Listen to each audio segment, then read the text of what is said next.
Hai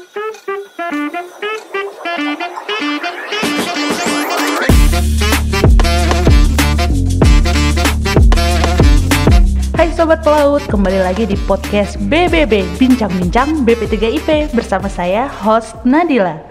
Masih dalam rangka Hari Raya Idul Fitri, kami segenap sivitas Akademika BP3IP mengucapkan Minal Aidin wal Faizin, mohon maaf lahir dan batin. Semoga kita semua dapat bertemu dengan Ramadan dan Idul Fitri tahun depan. Ya, ngomong-ngomong, podcast kali ini tuh adalah podcast ke-6-nya BP3IP. Kalau kemarin kita sudah menghadirkan narasumber dari pengajar BP3IP. Ya, narasumber kita hari ini adalah Ketua Senat Gelombang 6 tahun 2024, juga salah satu pasis panutan dari ANT 1, yaitu Bapak Iwan Karnedi. Selamat pagi Bapak. Selamat pagi. Apa kabarnya Bapak? Alhamdulillah baik. Iya. Minal aidin wal faizin. Minal aidin wal faizin Bapak, mohon maaf lahir dan batin. batin. Iya. Ya Bapak Iwan, Bapak Iwan itu pasis ANT 1 Betul. di BP3IP. Betul. Ya. Kalau boleh tahu Pak Iwan itu berasal dari mana gitu Pak? Kita kan tak kenal maka tak sayang, jadi kenalan dulu boleh lah Baik. Pak. Sesuai yang disampaikan tadi, nama lengkap saya Iwan Karnedi. Asli saya itu dari Sumatera Selatan, dari Palembang. Palembang. Kebetulan saya juga bersekolah ya, kuliahnya itu di Cirebon, Akademi Maritim Cirebon tepatnya, tahun 95, selesai tahun 2002. Jadi Bapak awal mulanya itu Akademi Maritim Cirebon. Betul. Oke. Di Akademi Maritim Cirebon itu yang membuat Bapak waktu itu tahun 95 memutuskan untuk masuk ke Akademi Maritim Cirebon itu apa ya Pak? Yang menginspirasi gitu. Sedikit unik ya ini. Saat masih sekolah menengah atas dulu kan saya juga belum begitu mengerti ya dunia maritim itu seperti apa. Jadi belum ada gambaran sama sekali ya profesi pelaut itu seperti apa. Tahunya kita kan adanya pilot, pelaut secara umum ya, dan juga beberapa profesi-profesi lainnya yang serupa. Namun di akhir sekolah itu saya kebetulan diajak teman untuk ikut tes di Cirebon, dan kebetulan ada beberapa teman juga yang sudah ada di Cirebon. Ya, karena belum ada satu universitas yang kebetulan waktu itu memberikan pengumuman kelulusan mengenai penerimaan mahasiswa di perguruan tinggi. Jadi saya ikutlah tes di sana dan alhamdulillah kebetulan lulus. Dari sana baru mulai melakukan perkuliahan hingga selesai. Tapi dari awal berarti Bapak udah tahu mengenai dunia pelayaran Pak pas SMA itu? Belum sama sekali belum ada. Belum. Justru setelah saya datang ke Cirebon dalam proses tes fisik, terus yang tes-tes yang lain, itu saya baru mulai banyak mengetahui lah, dan lebih dalam mengetahui itu pada saat perkuliahan itu sudah dilaksanakan. Begitu, berarti sama sekali belum ada gambaran ya belum. Pak waktu itu. Wah, luar biasa sekali. Berarti kalau itu lulus tahun 2002 itu kebetulan bukan lulus secara keseluruhan ya. Sebenarnya saya lulus itu di tahun 2001. Hanya saja di tahun yang sama itu kan ada pergantian dari ijazah mualim pelayaran besar 3, zaman dulu itu masih mualim pelayaran besar 3 ke ANT 3. Oh iya, pas masa peralihan. Jadi ada STCW yang terbaru sehingga harus melakukan updating kembali ke ijazah yang terbaru. Jadi selesainya itu semuanya 2002 selesai ANT 3-nya. ANT 3-nya, oke. Waktu ini Pak, kita bahas pas Bapak berkuliah di Akademi Maritim Cirebon dulu ya. Ada nggak Pak mata kuliah atau dosen yang berkesan bagi Bapak yang baru mengenal dunia pelayaran saat itu? Pada dasarnya setiap mata kuliah yang saya terima itu kan ya saya anggap 50-50 ya. Ada yang umum yang memang sudah diterima pada saat sekolah menengah, dan ada mata kuliah yang baru. Cukup challenge ya, karena benar-benar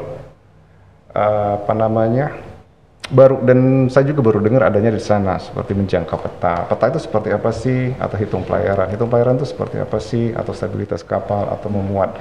Nah, ini mata kuliah yang benar-benar profesi dan hanya diajarkan di akademi pelayaran ataupun sekolah yang serupa ya.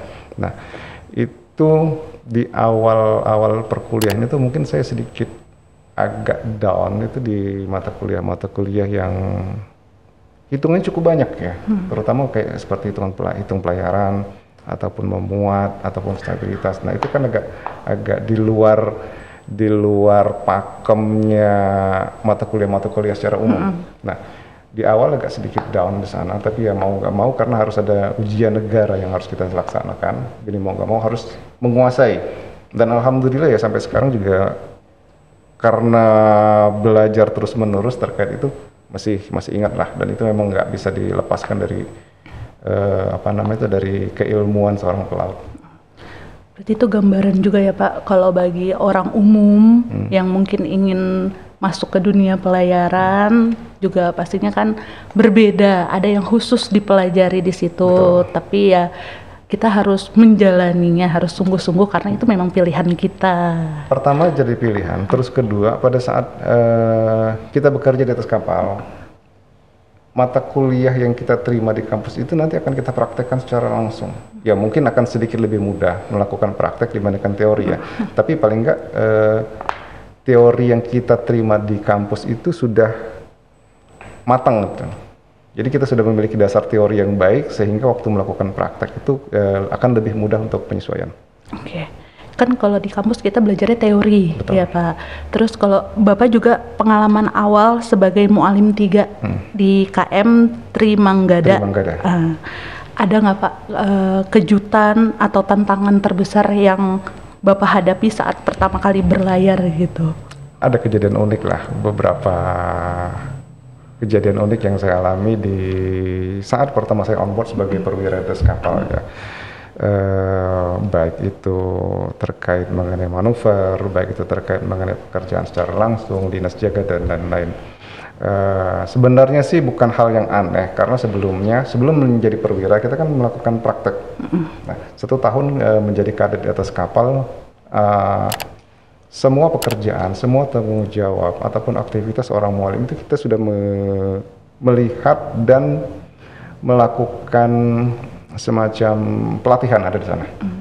Dan itu harusnya bukan hal yang aneh lagi pada saat saya menjadi perwira. Namun ada sedikit perbedaan pada saat saya menjadi kadet, tidak ada tanggung jawab dituntut di sana.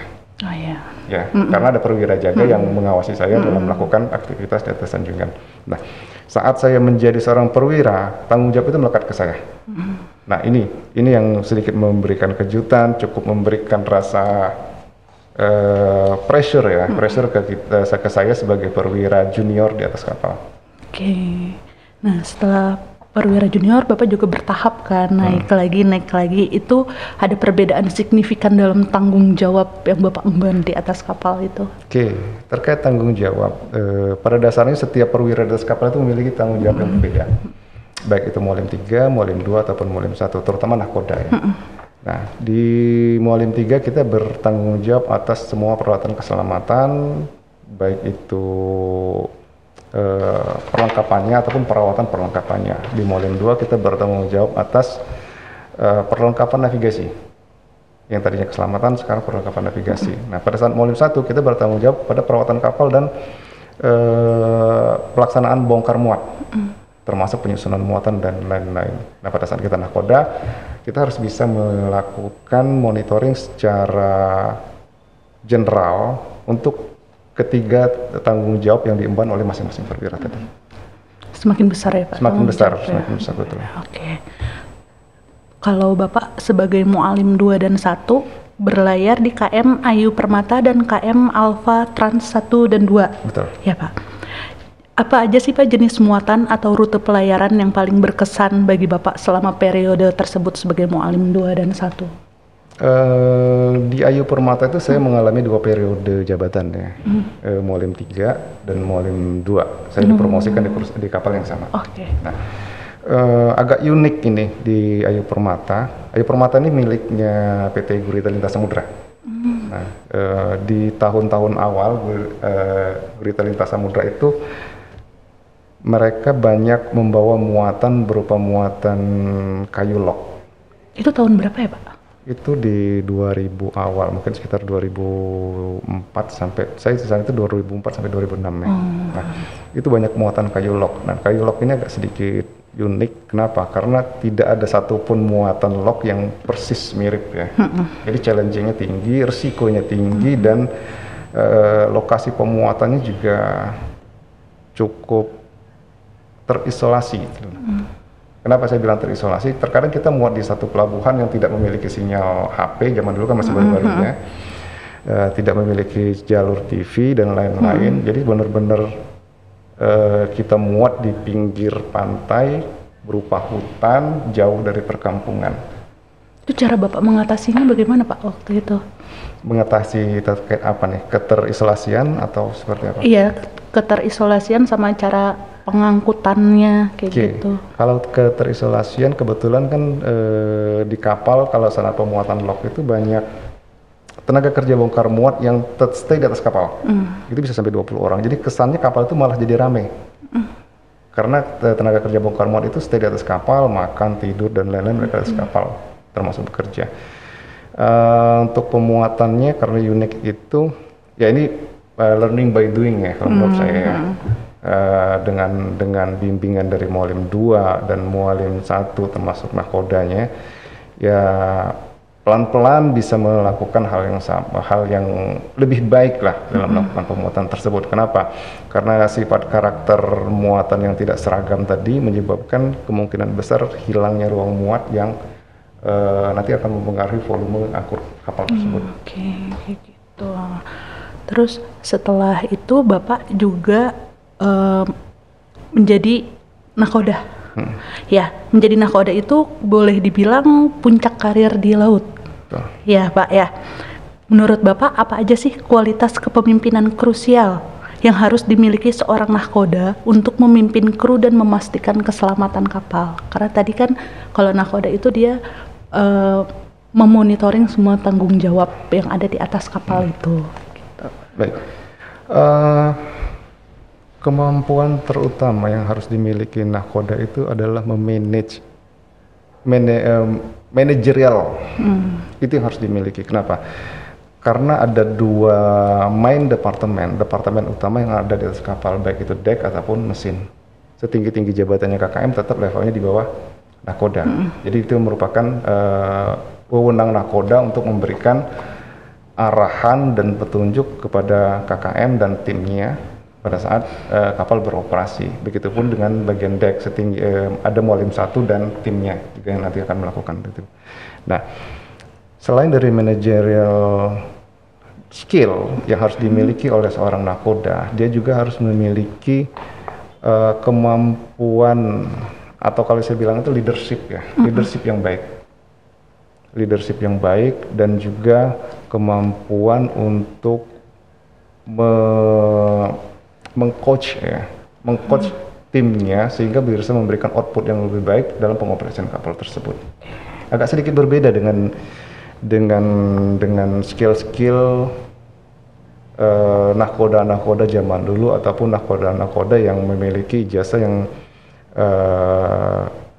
bukan rendah ya, tapi ijazah yang sifatnya masih di bawah ANT 1 lah.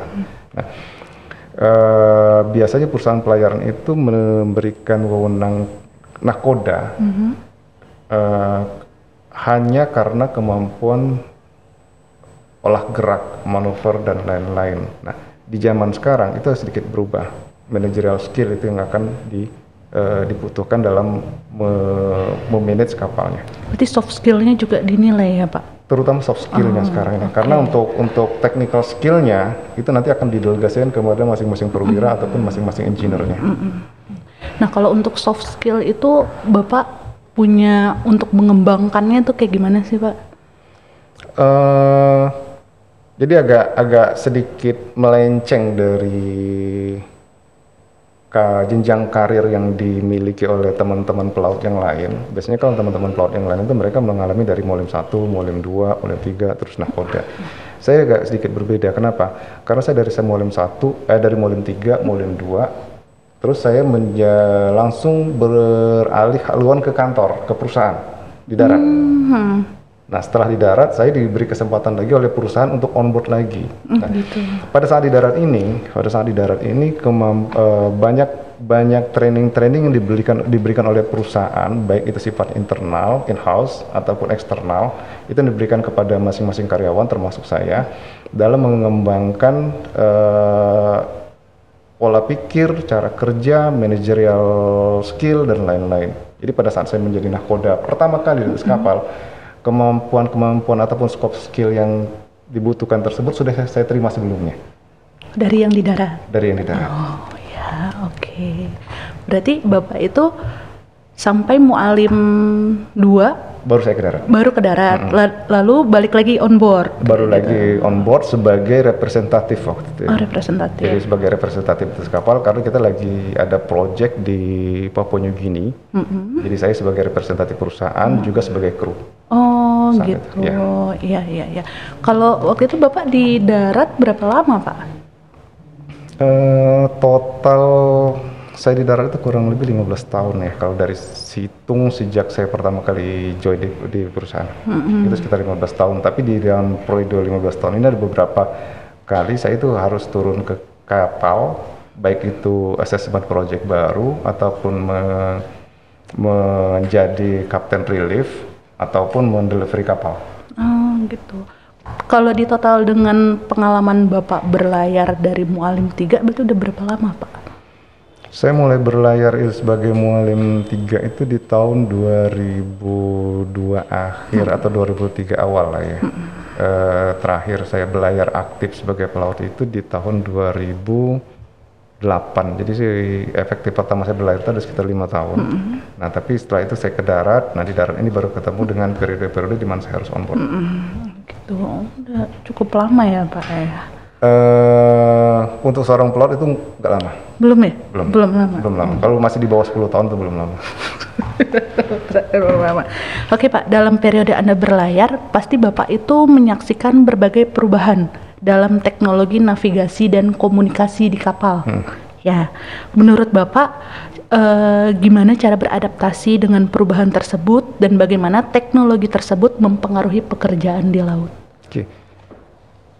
Untuk beradaptasi pada dasarnya simpel ya. Satu, ambil training. Betul. Ya. Terus kedua ya jangan malas untuk baca manual book di atas kapal. Jadi setiap peralatan baru yang menerapkan teknologi baru di atas kapal pasti dilengkapi dengan manual book. Nah, itu untuk teman-teman pelaut ya. Jangan malu, jangan ragu dan harus mau untuk membaca manual book karena dengan membaca manual book tersebut kita akan lebih mendalami fitur-fitur apa saja yang bisa kita gunakan di peralatan baru yang diinstalasi kapal. Di awal pertama kali saya berlayar itu justru saya masih kadet ya ceritanya. Di awal saya kadet itu saya dilarang untuk menggunakan GPS dalam menentukan posisi. Sama sekali dilarang untuk menggunakan GPS. Jadi selalu menentukan posisi itu dengan menggunakan baringan radar ataupun metode lain. Nah, pada saat saya bekerja sebagai Mualim 3 pertama kali, saya sudah terbiasa menggunakan alat navigasi yang manual, konvensional istilahnya. Sehingga saya tinggal mengembangkan diri bagaimana saya harus bisa menggunakan navigasi elektronik. Nah, perkembangannya juga cukup banyak ya, yang tadinya hanya GPS dan radar, cukup itu aja. Nah, kemudian nambah lagi dengan peralatan GMD, SDS dan lain-lain. Kemudian ada yang namanya AIS, ada yang namanya ARPA, dulu namanya EPA, Electronic Plotting Aids, sebelum ada ARPA. Kemudian keluar ARPA dan terakhir ini keluar ECDIS. Nanti ke depannya mungkin akan ada teknologi lagi, terutama dengan adanya teknologi terbaru ini AI dan lain-lain. Nah, itu mau nggak mau kita harus bisa menyesuaikan diri, mengasah kemampuan, mau training dan mau belajar sendiri agar bisa menyesuaikan diri. Ya, intinya itu harus terus belajar ya. Betul. Pak. Jangan pernah berhenti belajar. Karena selama hidup itu ya penuh dengan belajar, pasti Ya ada hal terutama baru. beberapa terutama yang sekarang ini kan setiap teknologi baru itu juga harus dilengkapi dengan sertifikat, contohnya ECDIS Iya, ya. betul, Itu kan Pak. harus ada trainingnya dan disertifikasi di sana. Terus kalau pas berlayar itu kan seringkali diwarnai dengan situasi darurat atau juga cuaca buruk. Ada nggak pengalaman menghadapi situasi sulit di laut, Pak? Bagaimana cara Bapak dan kru yang lain mengatasinya? Kayak gitu. Cuaca buruk paling sering lah cuaca buruk ya, baik itu di Indonesia ataupun di perairan luar negeri lah. Tapi yang paling buruk yang pernah saya alami itu ada ya di sekitar daerah utara lah, dari arah Taiwan sampai ke Korea sana kan. Itu cukup signifikan ya. Kenapa? Karena tingkat perbedaannya cukup tinggi. Kalau di Indonesia kita hanya mengalami dua musim cuaca buruk di Indonesia itu musim timur dan musim barat, hanya itu aja. Nah, tapi kalau di luar itu ada yang namanya pada saat musim panas akan ada typhoon, pada musim masuk musim dingin akan ada kabut dan lain-lain. Nah, itu kan dianggap sebagai cuaca buruk. Nah, dalam menghadapi cuaca buruk itu sebenarnya yang perlu diambil, sikap yang perlu diambil oleh teman-teman pelaut adalah bersikap tenang ya. Bersikap tenang, menggunakan akal sehat dan berkomunikasi aktif dengan sesama kru. Sama yang terakhir kalau kita bukan nakoda,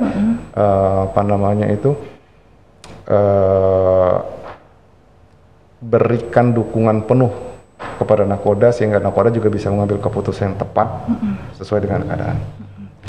Yang utama tuh jangan panik ya, Pak. Jangan panik. Karena kalau panik itu bisa jadi memperburuk keadaan. Ya, akal jadi nggak sehat ya. Iya, betul sekali. Terus Pak, kan tadi Bapak bilang juga sempat berkarir di darat.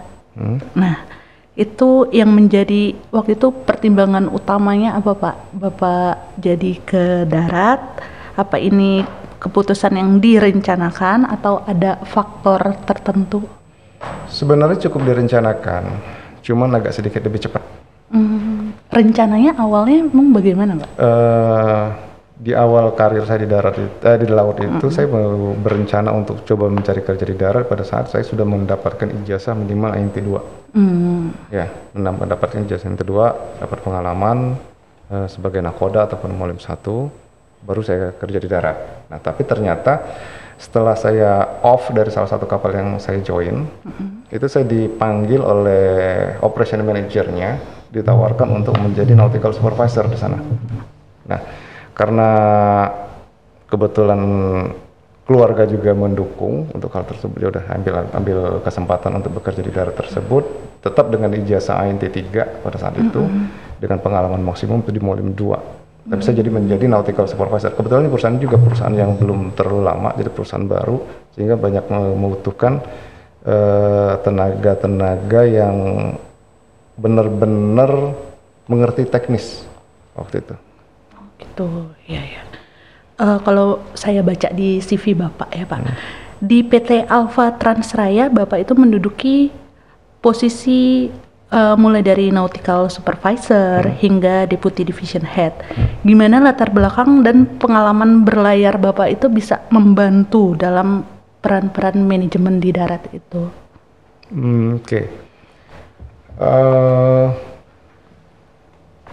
Kebetulan ya seperti saya sampaikan tadi, saya join itu pada saat masih perusahaan Alfa Trans itu masih baru. Kebetulan kalau nggak salah itu belum 2 tahun lah berdiri perusahaan itu, dan perusahaan itu pada dasarnya sih masih main core-nya itu masih ke logistik.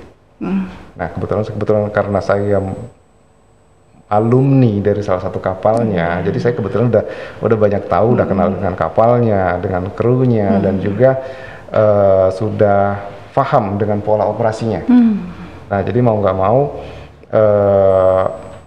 pengalaman saya selama di kapal tersebut ya saya implementasikan pada saat kerja di darat. Memang agak cukup menantang. Kenapa? Karena waktu itu di Alfa Trans sendiri karena masih dibentuk dan baru mendapatkan apa namanya itu sertifikat juga dari perhubungan, kita baru dapat DOC-nya. Nah itu jadi benar-benar kita mulai dari nol.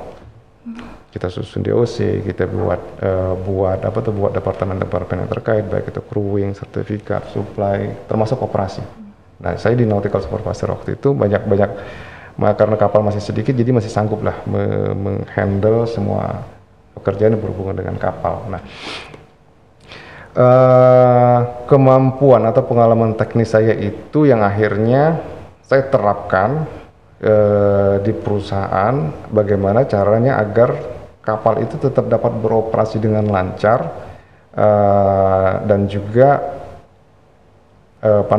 perusahaan juga tetap dapat berjalan dengan sesuai dengan rules ya, karena itu udah comply dengan SMCode dan lain-lainnya. Jadi dan teman-teman di atas kapal karena sudah kenal, jadi komunikasi yang saya jalin pun juga cukup lancar di sana itu. Oh gitu. Jadi untuk menjembatani komunikasi sama koordinasi antara kru di kapal sama yang di darat itu karena Bapak juga sudah punya pengalaman teknis di itu atas pertama. kapal. Terus kedua saya kebetulan mantan krunya ya, mantan krunya. Jadi dengan kaptennya saya sudah kenal, pola operasi sudah tahu, terus itu sistem bongkar muatnya udah tahu, area pelayarannya juga udah tahu. Jadi agak lebih mudah lah. Lebih mudah untuk mengimplementasikan hal-hal teknis ke perusahaan. Oke, ya baiklah. Kalau sebagai operation superintendent dan operation department head, apa aja tanggung jawab utama Bapak dalam memastikan kelancaran operasional perusahaan? Terus gimana cara Bapak mengelola tantangan logistik dan koordinasinya? Oke, superintendent sama operation head ini kan dua tanggung jawab yang berbeda. Kenapa? Karena superintendent itu nanti akan melaporkan setiap aktivitasnya ke ke operation head. Jadi manajernya itu ada di operation head tadi. Nah, karena tanggung jawab yang berbeda ini otomatis skop kerjaan juga berbeda. Nah, untuk superintendent itu sendiri lebih ke arah masih hal-hal yang teknis ya, masih berhubungan dengan kapal, masih berhubungan dengan pengoperasian, baik itu bongkar muat, manuver dan lain-lain. Nah, untuk operation head tadi, departemen head tadi, itu cakupannya lebih luas. Kenapa? Karena saya harus mulai banyak berinteraksi dengan departemen-departemen terkait, baik itu komersial, finance, dan juga pihak-pihak ketiga, baik itu pihak-pihak pemerintahan, agensi, dan juga pihak-pihak ketiga yang independen, termasuk surveyor dan lain-lain. Oke. Selain itu Bapak juga sebagai Deputy Division Head Shipping Operation and Agency Department. Ya. Nah, terlibat dalam aspek operasional dan keagenan. Gimana kedua fungsi ini tuh saling terkait dan gimana cara Bapak memastikan sinergi di antara keduanya? Sebenarnya operation department head dengan deputy division head itu sama, satu level, level manager. Hanya saja nomenklaturnya kebetulan ada perubahan di perusahaan. Jadi beberapa posisi itu nomenklaturnya dirubah, yang tadinya department head jadi deputy division head. Itu sama, tanggung jawabnya sama persis, hanya penyebutannya yang berbeda. Gitu, oke. Nah, kalau yang agensi tadi memang di beberapa pelabuhan, terutama pelabuhan-pelabuhan yang sering kita singgahi, kita membuat agensi lokal untuk kapal kita sendiri. Kita waktu itu belum memasarkan atau belum mengkomersialkan agen kita. Kita hanya fokus ke kapal kita aja. Jadi yang perlu saya fokuskan saat itu adalah bagaimana agensi perusahaan saya ini bisa mensupport full kapal saya masuk ke sana. Karena kapal tersebut itu masuk itu sekitar 2 kali dalam sebulan. Dengan pola yang benar-benar harus cepat, dalam 24 jam kapal tiba bisa berangkat lagi. Jadi Bapak waktu itu memastikan itu semua. Selain dari menunjuk agen-agen di pelabuhan lain, termasuk di luar negeri, Kalau saya membutuhkan agen, saya juga harus men-source ke sana juga. Oke, gitu. Terus Bapak juga pernah menjadi marine spesialis di PT Alpha Transaya dan BPT. BP Tangguh. Oh, BP Tangguh. Oh, ya, itu. Kalau itu fokus pekerjaan utamanya itu di mana sih, Pak? Jenis survei atau inspeksi maritim yang pernah dilakukan itu apa aja di situ?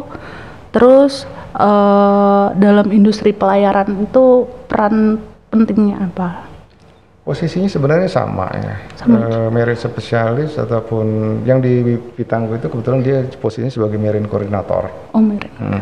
Itu sebenarnya itu lagi ada project pengeboran gas di Papua. Dan itu waktu itu saya kebetulan baru selesai betul-betul baru selesai ambil DP2 di sini. Dari perusahaan langsung menunjuk saya untuk menjadi marine koordinator di sana. Jadi ada setahun pengeboran di sana, saya terlibat dalam proyek tersebut. Ya, tanggung jawabnya kurang lebih sama seperti superintendent, hanya saja skopnya lebih kecil dengan wewenang yang lebih besar. Tidak mesti dari pengalamannya. Banyak hal kita juga harus bekerja sambil belajar, itu yang pertama. Terus kedua, komunikasi. Terkadang banyak hal yang tidak kita mengerti karena ego kita malas bertanya, karena rasa malu kita menarik diri. Nah, pada saat melaksanakan atau pada saat pekerjaan proyek tersebut, banyak hal yang harus saya komunikasikan dengan tim leader dari proyek tersebut, apa saja yang mereka butuhkan atau apa saja yang mereka harapkan dari kita, dan apa saja planning kerja dari mereka yang harus kita eksekusi. Nah, dari sana berdasarkan pengalaman-pengalaman teknis yang saya miliki ataupun pengalaman teknis dari teman-teman yang satu tim dengan saya, itu bisa diterapkan di situ. Gitu, oke. Sekarang kita balik lagi ke dunia maritim sekarang nih, Pak. Menurut Bapak gimana perkembangan dunia maritim saat ini? Contohnya tamu podcast kita yang sebelumnya, Pak Ahmad, itu bilang sustainability merupakan isu yang kita kedepankan di era sekarang. Kalau menurut Bapak bagaimana? Kurang lebih sama ya, kurang lebih sama. Main job dari dunia pelayaran ini pada dasarnya kan itu adanya di logistik. Dan logistik itu adalah industri yang nggak pernah mati. Ya, industri yang nggak pernah mati itu ada di logistik. Ya, kita ambil pengalaman lah ya. Banyak perusahaan yang menjadi bangkrut ataupun kolaps dan lain-lain di saat pandemi kemarin. Tapi industri logistik malah berkembang. Ya, banyak berkembang. Kita lihat sekarang ini kan seperti apa namanya itu startup yang baru itu kan. Itu kan berkembang pesat pada saat pandemi kemarin. Iya, betul.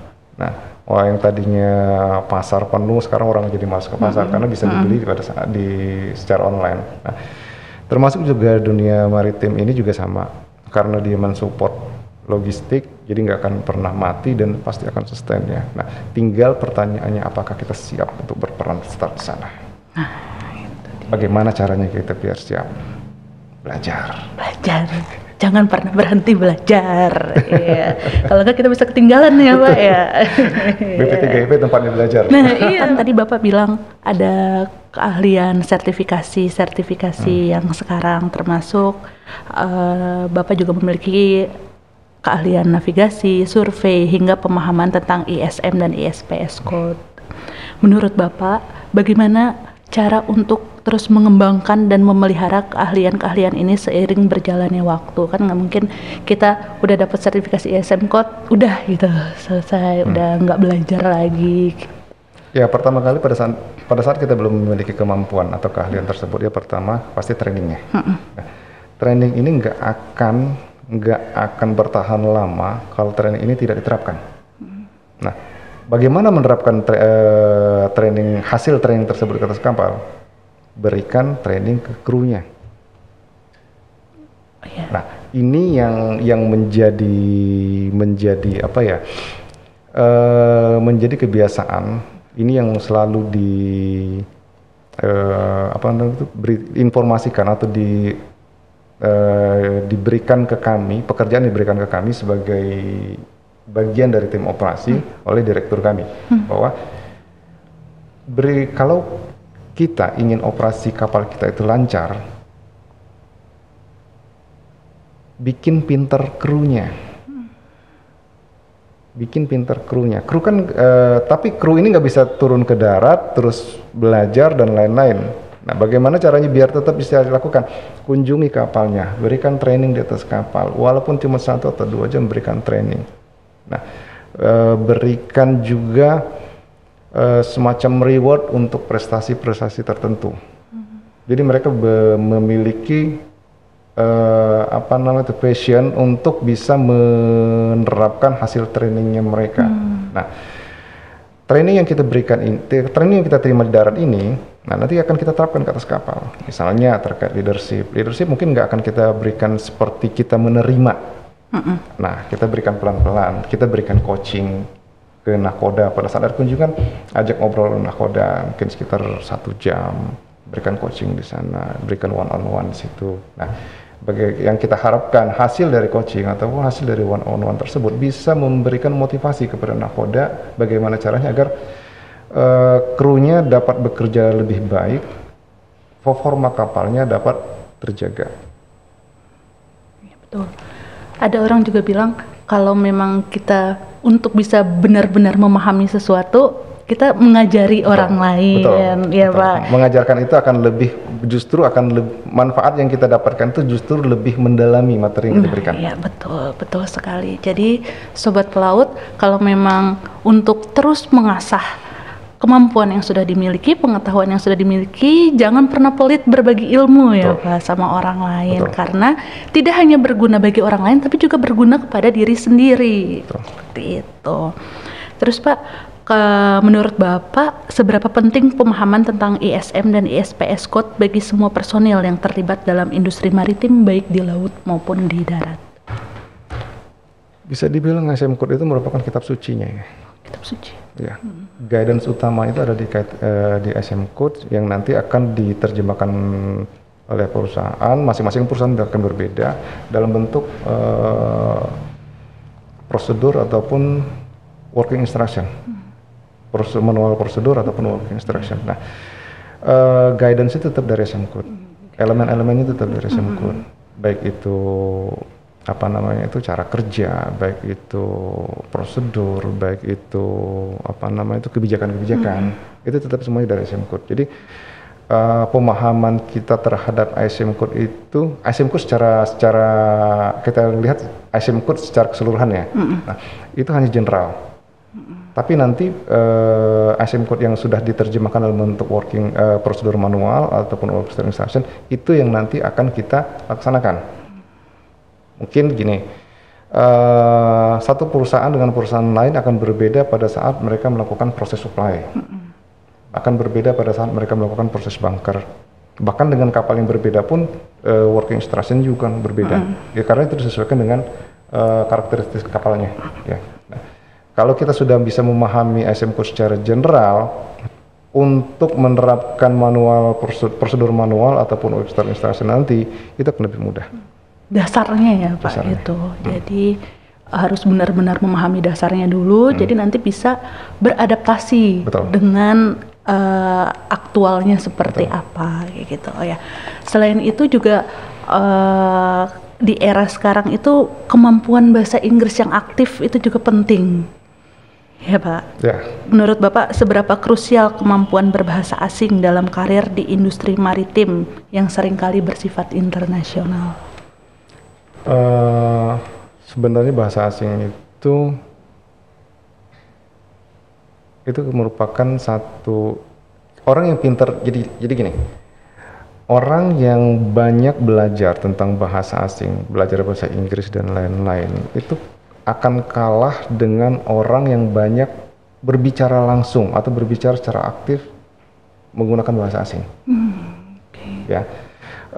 Sekarang ini kan kita banyak lah ya training ataupun standar tes terkait bahasa asing, TOEFL, Marlin dan lain-lain itu ya. Nah, terkadang orang yang memiliki nilai tinggi di TOEFL ataupun di Marlin Test dan lain-lain itu kalah dengan orang, bukan kalah, tapi levelnya masih di bawah orang yang terbiasa menggunakan bahasa asing secara langsung untuk conversation, untuk percakapan. Tapi untuk bahasa-bahasa dokumen, bahasa-bahasa hukum dan lain-lain, mereka akan lebih unggul. Ya. Nah, tapi yang penting di sini itu kan bukan masalah TOEFL-nya, bukan masalah Marlinnya. Yang bukan penting, teori ya. Yang penting di sini adalah seorang pelaut itu bisa mengerti apa yang diperintahkan atau apa yang disampaikan dan bisa menyampaikan apa yang ada di kepalanya. Itu yang penting. Jadi komunikasi dua arah itu bisa berlangsung dengan baik. Nah, kuncinya itu adalah berlatih menggunakan berlatih berbahasa Inggris, menggunakan bahasa asing tersebut. Nah, untuk teman-teman yang belum begitu fasih menggunakan bahasa Inggris, ya nggak ada masalah. Kalau memang misalnya mau join ke kapal asing, ya dengan bahasa asing seadanya itu juga cukup. Yang penting kamu bisa menyampaikan apa yang ada di kepalamu dan kamu bisa mengerti apa yang disampaikan kepadamu. Jadi jangan takut lah. Nanti seiring waktu kosakata itu akan lebih banyak. Kosakata akan lebih banyak dan cara berbicara pun juga akan lebih luas. Justru penting ya Pak, karena dengan pengalaman langsung itu biasanya belajar itu lebih cepat. Iya, daripada kita hanya buka buku atau belajar secara teori seperti itu. Jadi jangan takut ya sobat pelaut. Gitu.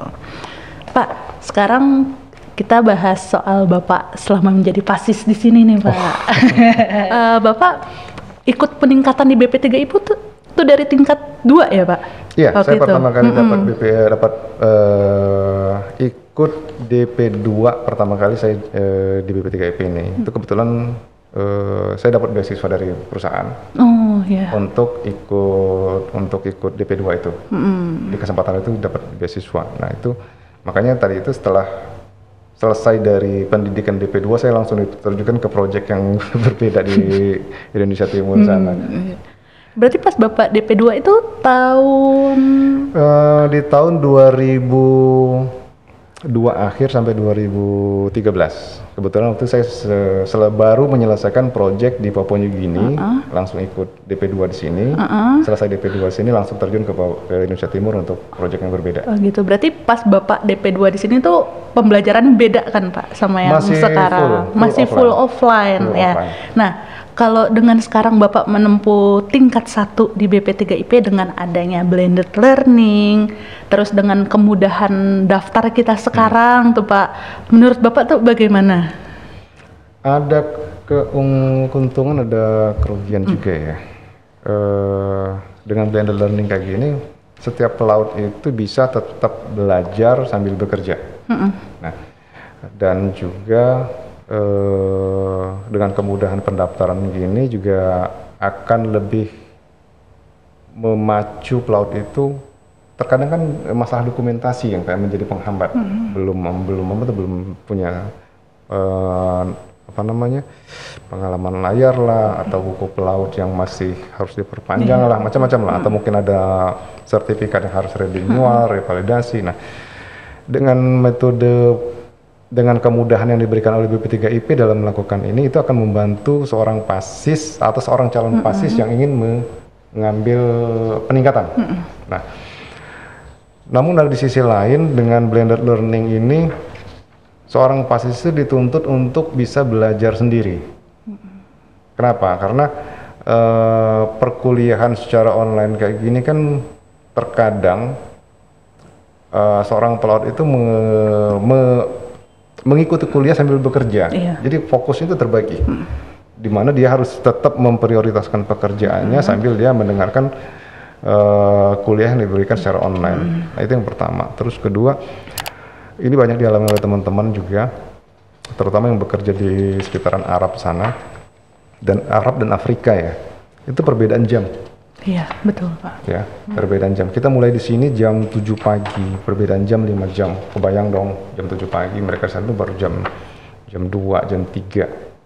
Bahkan teman-teman itu juga banyak, aduh katanya baru selesai jaga jam 12 malam, sementara jam 2 harus melakukan perkuliahan. Nah, ini cukup menantang. Jadi kayak ke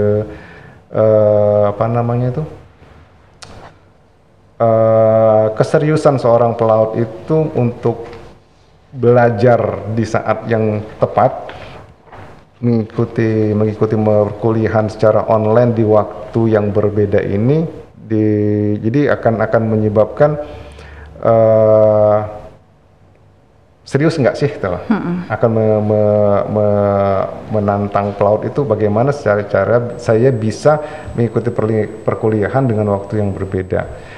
Dan mungkin ada satu kerugian lagi itu dengan blended learning ini adalah terkadang teman-teman ini kita kan setiap kali mau ada pembelajaran offline itu diberikan undangan atau pemanggilan. Nah, terkadang teman-teman ini belum bisa turun dari kapal karena penggantinya itu belum ada. Bahkan kadang-kadang offline sudah jalan seminggu, mereka baru turun karena penggantinya baru tiba pada saat pembelajaran offline itu sudah dimulai. Nah, tapi intinya sih dari sisi BP3IP sudah membantu sekali dengan dengan blended learning kayak gini, karena mayoritas teman-teman pelaut ini tidak mau mengambil peningkatan itu karena terkait biaya. Kebayang ya, sekian bulan mereka fokus ke perkuliahan, datang dari luar kota, harus ngekos, biaya hidupnya di sini ya, belum lagi keluarga, belum lagi biaya-biaya lain yang mungkin timbul. Kalau di ANT1 kan ada biaya KIT dan lain-lain ya. Nah, itu akan kelihatan, waduh besar juga ya modalnya, cukup nggak ya modal saya. Nah, ini akan menjadi pertimbangan sehingga teman-teman pelaut itu sering menjadi ragu-ragu untuk mengambil training tersebut. Tapi dengan ada blended learning ini akan lebih banyak terbantu, karena kegiatan offline itu paling kita hitung itu mungkin sekitar hanya sebulan ya.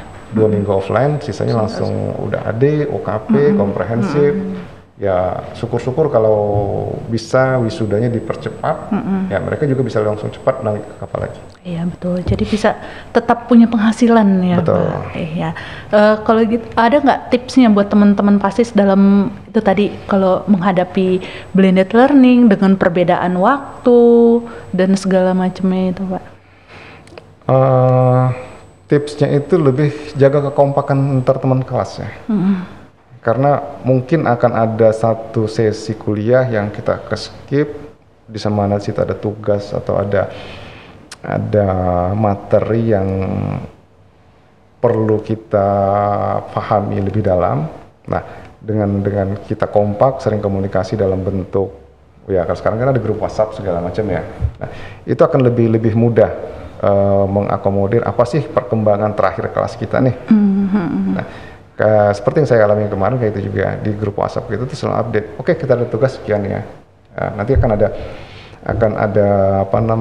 ada perkuliahan jam berapa, atau mungkin akan ada perubahan jadwal kuliah. Terkadang kan nggak match ya. Ada satu dosen paginya nggak bisa, ternyata dia bisa sore. Nah, kalau dia nggak ngikutin forum WAG-nya kelas, otomatis dia akan online sesuai dengan schedule, padahal ada perubahan schedule. Nah, ini yang perlu dijaga itu adalah pastikan komunikasi dengan teman-teman sekelas itu terjaga, dan kalau memang misalnya ada hal-hal yang dibutuhkan dari teman, minta bantuan dari teman-teman yang memang sudah offline di Jakarta. Itu akan lebih mudah kok.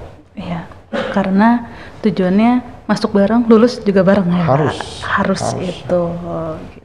Jangan lupa jaga kekompakan. Nah, kalau sekarang tips untuk BP3IP ke depannya Pak, ada nggak? BP3IP ini pesat ya kalau saya bilang. Karena saya 2012-2013 itu gedung B itu belum jadi. Ya, gedung B itu belum jadi, baru ada gedung A, gedung C, sama gedung D. Nah, itu yang sekarang itu ada gedung B.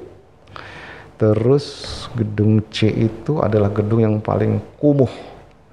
Gedung C ya. Itu gedung ada yang paling kumuh, di mana di setiap gang itu jadi tempat smoking area lah.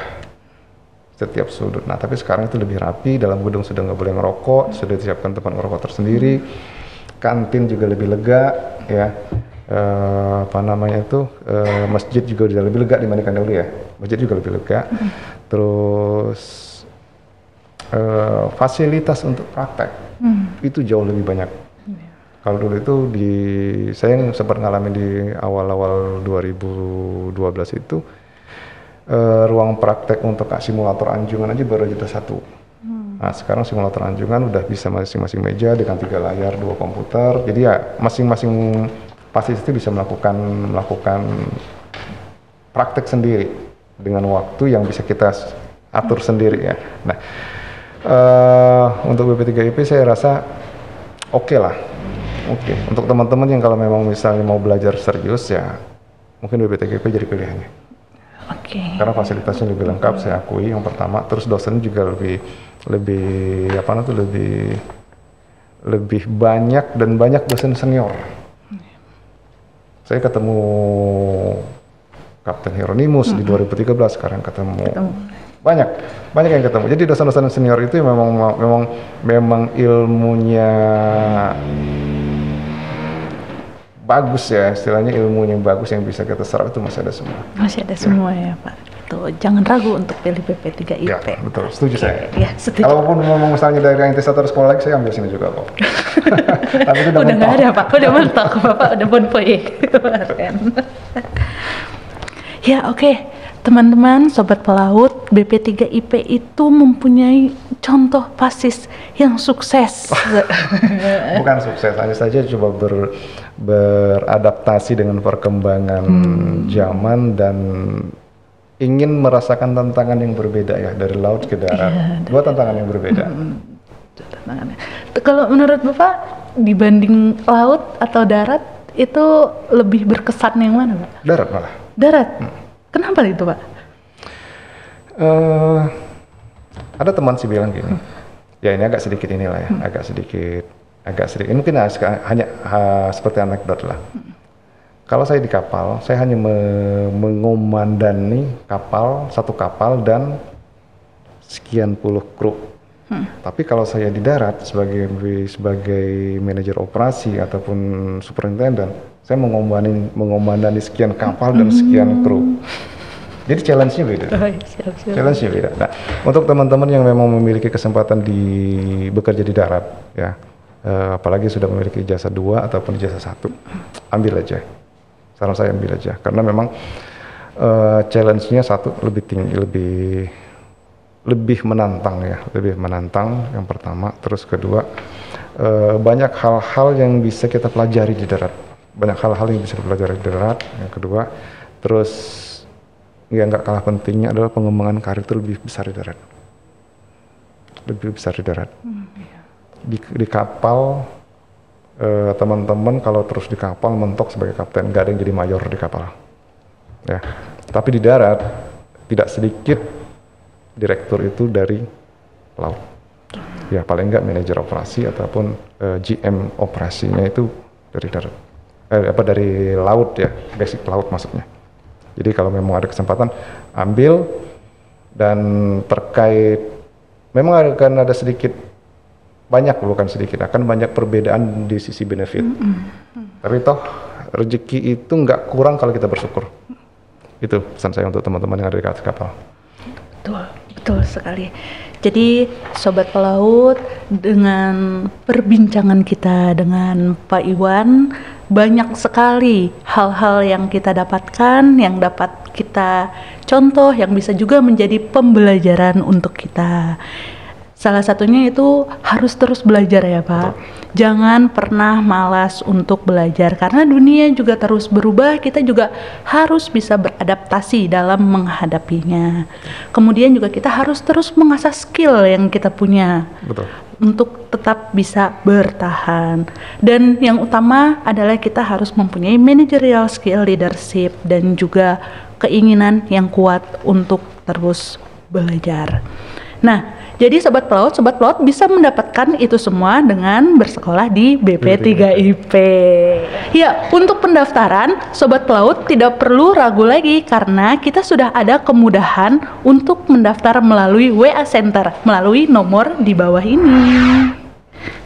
Oke, Sobat Pelaut, sekarang masih dibuka untuk pendaftaran gelombang 3 tahun 2025. Ayo cepet daftar Sobat Pelaut ke sini karena pendaftaran gelombang 3 akan ditutup pada awal Mei tahun 2025. Jangan sampai telat ya, jangan lupa untuk beritahu kawan-kawannya yang mungkin masih on board, yang mungkin kalau on board itu kan kadang suka ketinggalan berita ya. Betul. Pak ya. Soalnya banyak juga pelaut-pelaut tuh yang bilang, "Bu, saya baru dapat infonya, masih bisa nggak daftar?" Ikuti medsosnya. Nah, jangan lupa follow juga medsos kita. Ada apa aja Bapak, udah follow belum? Sudah. Oh, udah. Ada IG, ada TikTok, ada juga YouTube untuk nonton podcast ini ya teman-teman. Oke, Bapak, untuk itu terima kasih Bapak sudah berbagi pengalamannya. Semoga bisa menginspirasi bagi teman-teman. Ada juga yang mungkin yang belum kepikiran, adik-adik kita semua yang dari sekolah mau jadi apa ya. Nonton ini juga, wah kayaknya seru nih jadi masuk pelayaran kayak Bapak dulu gitu. Tiba-tiba masuk jenjang karir, oke lah. Oke ya, benefit. Oke, apalagi itu. Ya oke, Bapak terima kasih sudah datang. Sebelum kita tutup, kita pakai jargon BP3IP dulu. Oke. Lihat itu, BP3IP The Master. Terima kasih Sobat Pelaut, sampai jumpa di podcast BBB selanjutnya.